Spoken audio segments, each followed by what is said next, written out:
Kabilang ang ina ng Tulfo brothers sa mga binigyang parangal sa Huwarang Ina Awards. Aminado si Ginang Caridad Tulfo na nag-aalala siya para sa apat niyang anak na nasa media lalo na't sangkot sila ngayon sa gusot laban kina Raymar Santiago at Claudine Barreto. Balitang hatid ni Dano Tingkungko. Posthumous awardee sa Huwarang Inailaw ng Tahanan Awards si dating Pangulong Cory Aquino. Siya ang nagpasa ng Presidential Proclamation 266 na nagdeklara ng Mother's Day at Father's Day bilang national event. Binigyan din ng parangal for public service si dating Senador Eva Estrada Calao. Best Variety Host naman si Herman Moreno. Kabilang din sa mga pinarangalan si Caridad Tulfo, ina ng Tulfo brothers para sa kategoryang Home and Family. Kinakausap ko sila about God, about respect to the poor. Ang sabi ko lang sa kanila, maging mabait sila, magrespeto sila sa mga tao.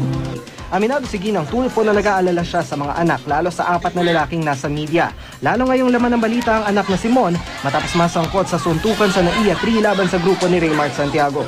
Nadamay ang tatlo pang Tulfo brothers matapos pagbantaan sa kanilang TV program ang mag-asawang Santiago matapos ang insidente. Naglungkot ako. Trabaho nila yan, being a journalist. Ayaw ko sana maging journalist sila.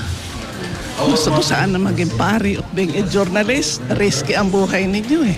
Dano Tingkungko, GMA News.